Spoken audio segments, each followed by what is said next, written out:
Hey guys, my name is Batimio, and today I wanted to take a look at the SRAW rocket from Battlefield 4. I've been using this thing for a while now, and during the process in my adventure of just kind of trying to learn this thing for myself, I've kind of picked some things up along the way. And so for today, I wanted to pass this knowledge on to you guys, kind of give you some basic tips and tricks on how to use this thing appropriately, how you can be more effective at taking out tanks, but also to try to take out things up in the sky as well. You know that this is one of the more skillful rockets in the game, and if used correctly, you can start to snipe some helicopters, and when you're able to do that, you feel like a badass. And so the first thing that you need to know is that this is a wire-guided anti-tank missile, basically meaning that wherever you're aiming, as long as you're aiming down sight, the rocket is gonna head in that direction. You can do loop-de-loops, you can kind of sideswipe a tank, and that's kind of where the skillful aspect of this weapon kind of comes into play. But it also means that you can lock on to surfaces. And the only way that I can kind of illustrate this, or the best way to kind of describe it, is that if you see a tank that's 30 meters out, instead of firing at it directly like a normal person would, you fire up in the air while aiming down sight. And then after 4 seconds, maybe 3 to 4 seconds, you aim back down at the tank while staying aimed down sight, and then keep it locked onto the tank, or just aiming at the tank.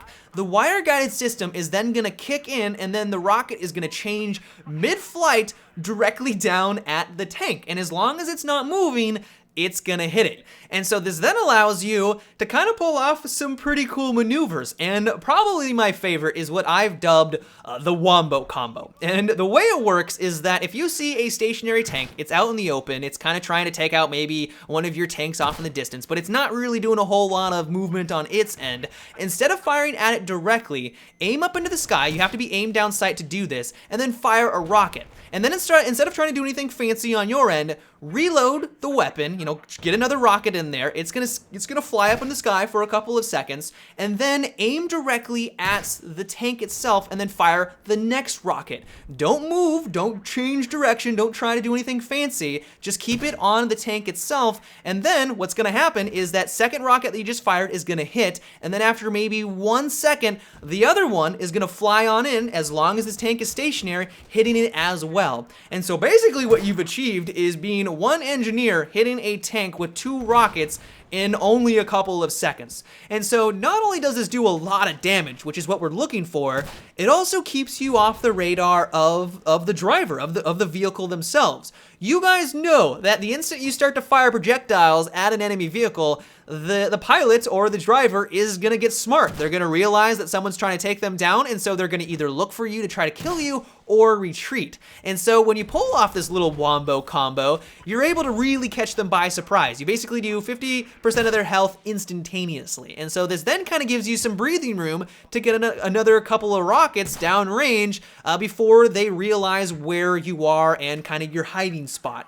But as for sniping helicopters, which I'm sure many of you are kind of watching this video to kind of discover what the secret is, I can only give you the basics. This is a weapon that requires a lot of practice. It requires a lot of skill, and there's nothing I can really tell you on the internet, or there's really nothing that you're gonna find on the internet that you can kind of read and learn that's all of a sudden gonna allow you to snipe helicopters all day long with the SRAW. But there are some basic things that you can do to have a little bit more success with it. And so the first thing that you can do is to aim directly at the hull of the helicopters. Like we did with the tanks, don't do anything too fancy, just aim directly at it. And then sometimes, usually if they're being stationary, if they're maybe trying to capture an objective, the rocket will slam on into it. But more often than not, the guided rocket will miss the first time around, and then it starts to do loop-de-loops around the vehicle. You guys will notice this a lot when you first start using it. And sometimes it will correct as long as you keep your crosshair over the vehicle. There will be moments when it will eventually slam right on in, but it doesn't happen very often. And so the second thing that I recommend is to keep the silhouette of the missile over the vehicle that you're aiming at. This usually only works if they are moving slowly, so you can't have like a helicopter nosediving because it just won't work at that point.